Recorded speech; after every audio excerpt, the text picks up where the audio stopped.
Welcome to Dialogue Out Loud Interviews. My name is Margaret Olsen Hemming, and I'm the art editor at Dialogue, a Journal of Mormon Thought. Today, I'm here with one of the artists whose art can be found in the 2024 issue of the Journal.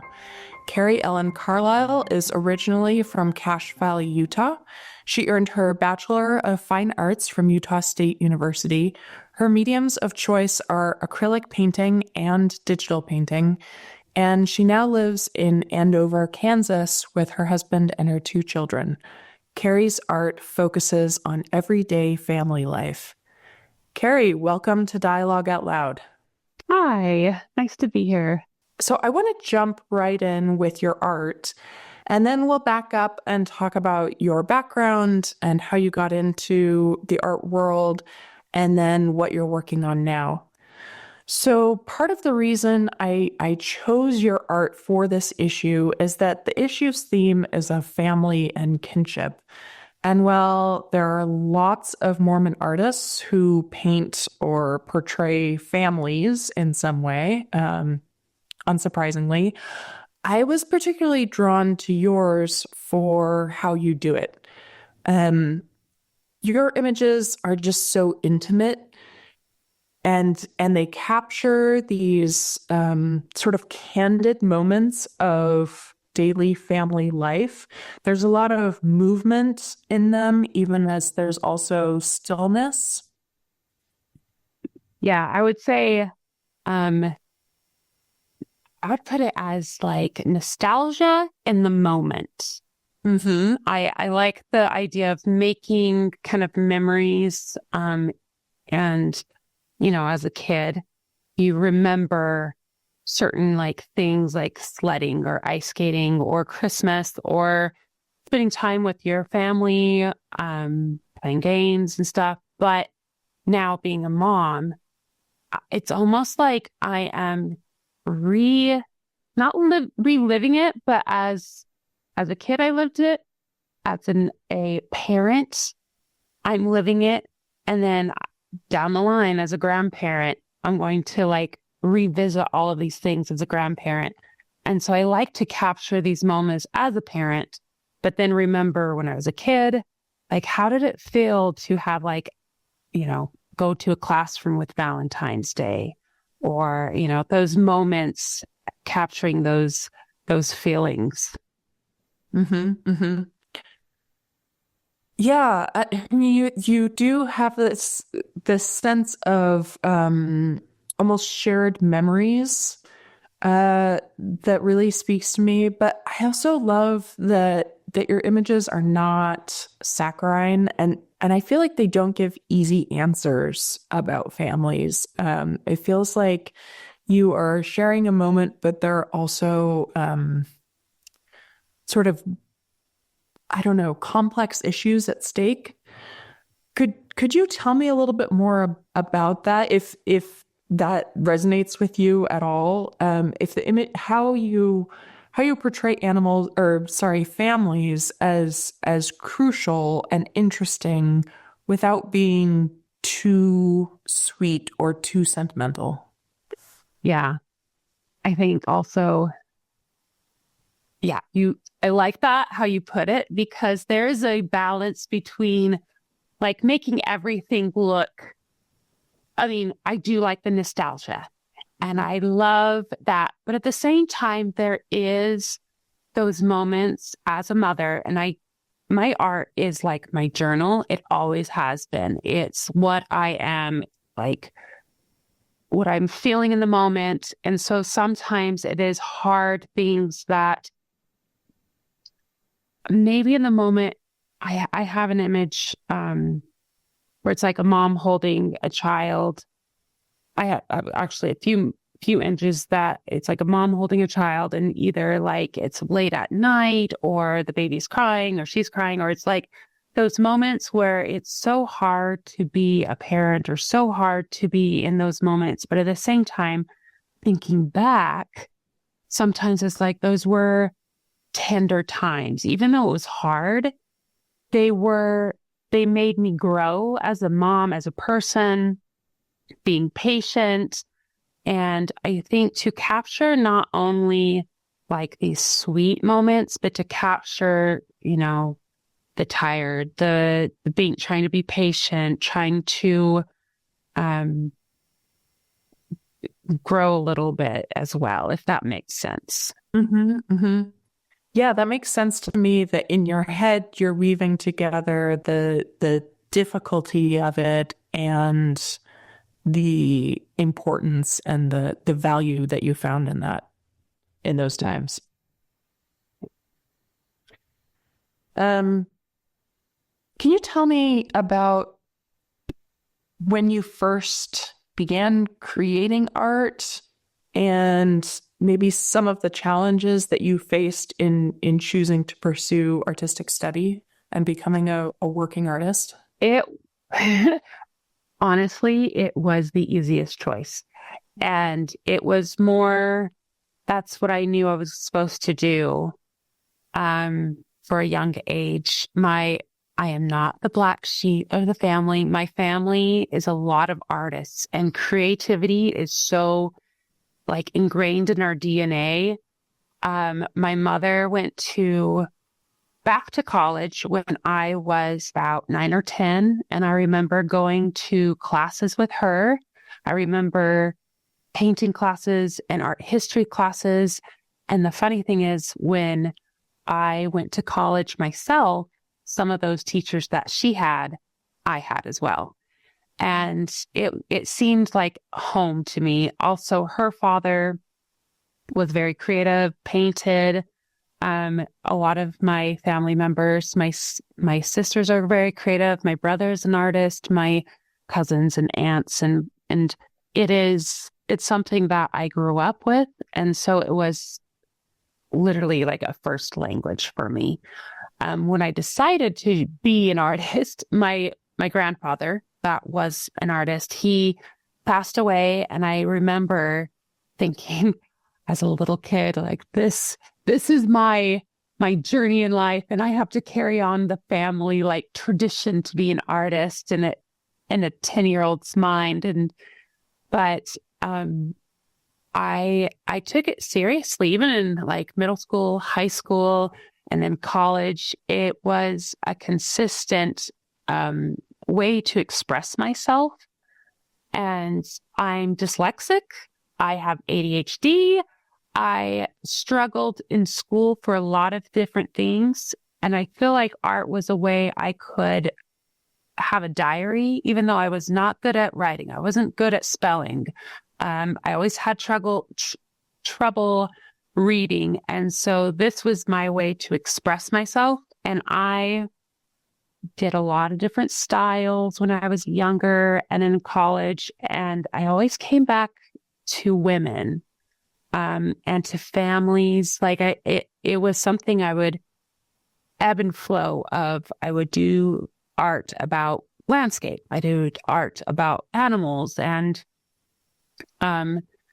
I would pull different things, but I'd always get back to like my roots of just like, I loved like drawing women, and then drawing women and children, and then falling into like this family, because I started having a family, and it kind of evolved into that. And now I feel like when I do art, it's truly my journal, and it's not trying to seek out a special type of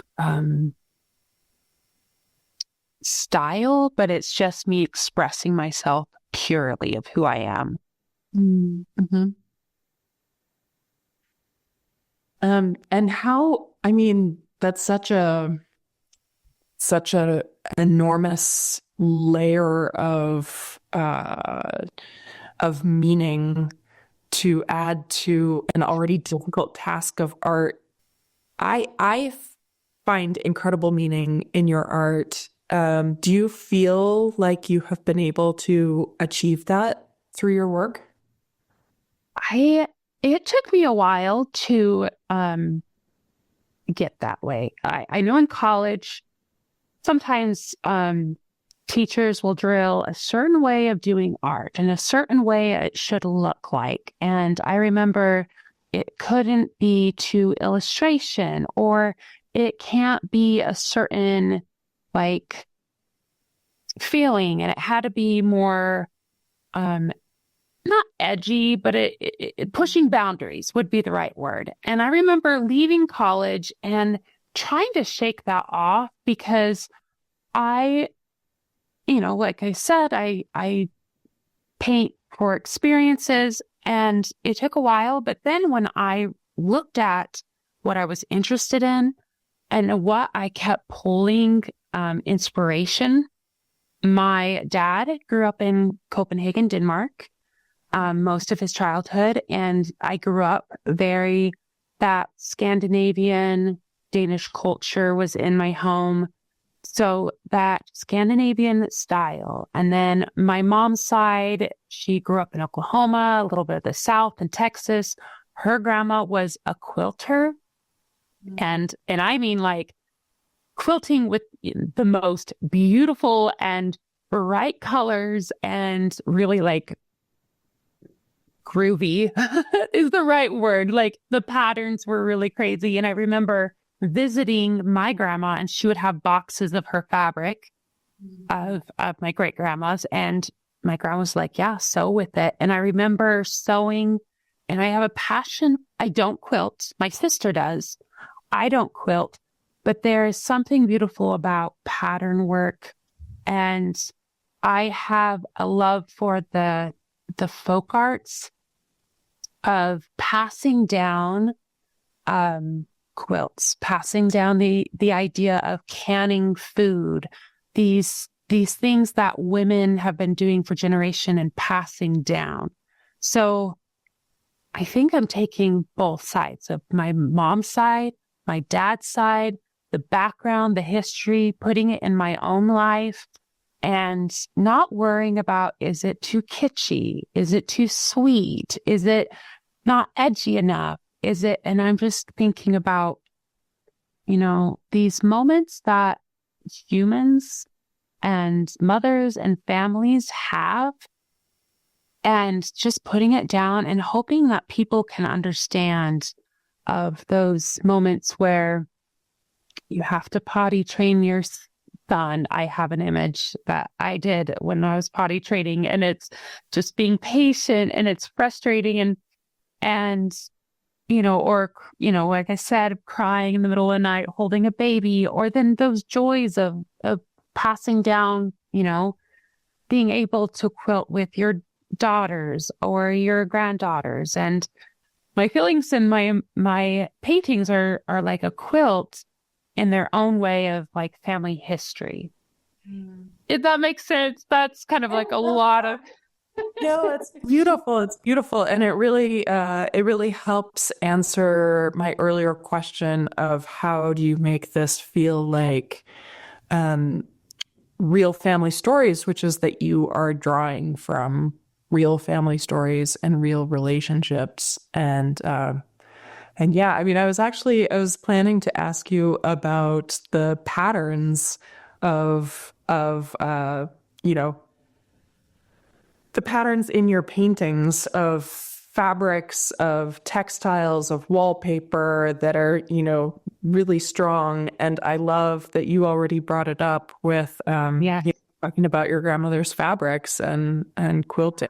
I think that absolutely makes sense for how, the paint appears on the canvas. Yeah. And it's, my great grandma Browning, her fabric, it didn't just affect me, it affected my sister. She also got a lot of that fabric, and now she quilts with those fabrics. And it is, those things do pass down from generation to generation. It's not only my experiences. I can see those universal experiences through my sister's eyes, my cousin's eyes, my nieces and nephews, how certain things, their, sentimental value with certain things that may not have, money value, but they have value because of those relationships. Sure. Yeah. your piece for the cover is called Family Dinner. Can you tell us more about this piece specifically? What was Oh, yeah. done? Yes. It goes back to, once again, family and what I've been talking about. And it's um, my mother's mother, my mother's father. We would get together, and one specific time when I was a preteen, we got together before he passed away, and it was probably the the Thanksgiving. We got together before he passed away, and it was, my mother is one out of 7 kids, and so it's a big family with lots of cousins. I remember just looking at the table, and there was like 23 pies, and that was just dessert. And I remember um, just the chaos and family, and there's so many people, and my grandparents would invite people that they just met to the dinner, and it just, everybody was welcomed. And I that feeling and that painting is my experience. Once again, it's my diary of what I experienced. And in that painting, the old man that's at the top is actually represents my grandpa.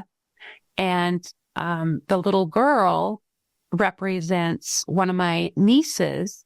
And even though they never met, it was just kind of this feeling of all of these people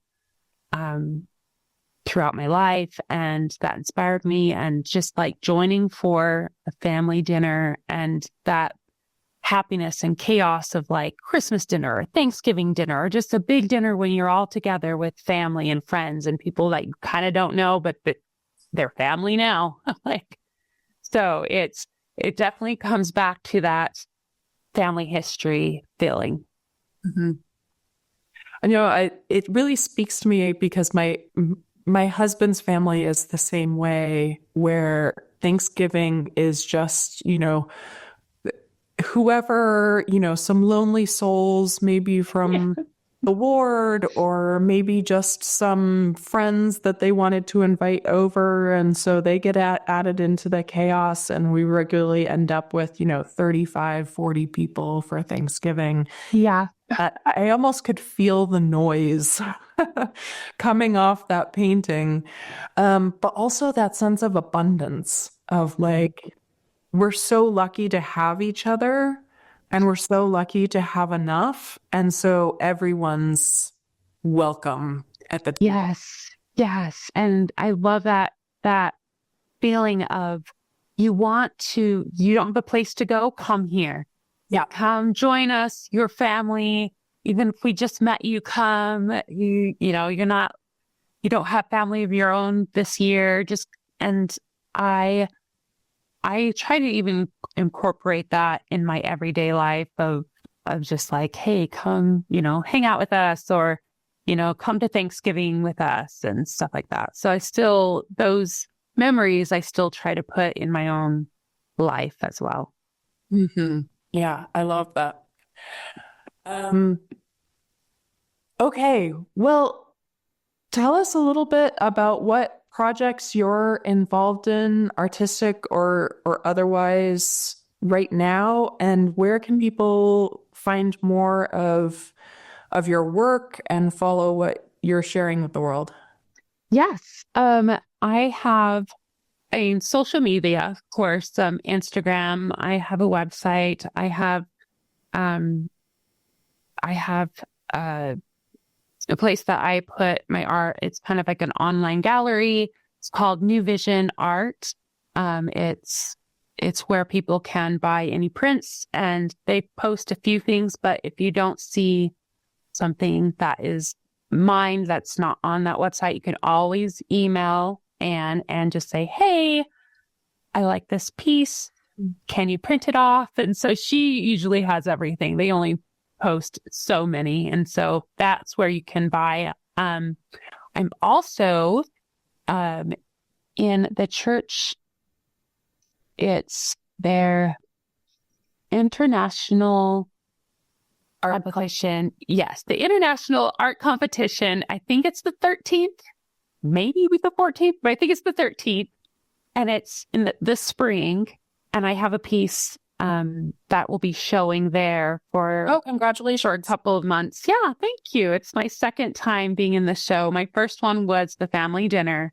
And this one is now, it's exciting to be That in is it exciting. again. I know it's really competitive to get into that. So huge congrats. Thank you. Could you share your Instagram and website? My Instagram is just Carrie Ellen Art Studio. You can find me on Instagram. I'm also on Facebook, but not quite as much. But Instagram is where you can find me. And then the website is on, it's called Wix, like Wix site, Wix site. And it's the Carrie Ellen Art Studio, but without the I and O at the end because it was so long. So it's Carrie Ellen Art Studio with the outro. Okay. Maybe I can send it to you guys so you have it for. But I am on, if you go to my Instagram, I have a tree link and it links all of the New Vision art, my website, Carrie Ellen Art Studio, so if you go to any platform, you can link to those. Wonderful. Well, thank you again for sharing your art with us. Thanks for sitting down and talking with me today. It's just been delightful, and best wishes to you. Thank you so much.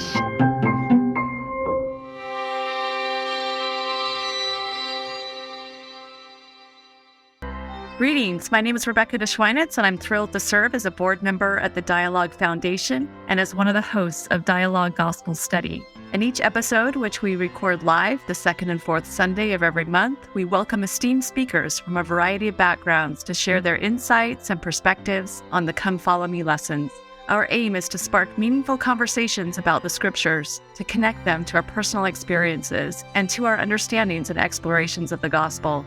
To stay in the loop with our upcoming lessons and this opportunity to engage with Mormon thought, culture, and belief, be sure to visit dialoguejournal.com and sign up for our newsletter. By doing so, you'll receive updates and timely links to join our live stream lessons. Additionally, you can catch up on our past guests and episodes by subscribing to Dialogue Journal on YouTube, Facebook, or wherever you listen to podcasts.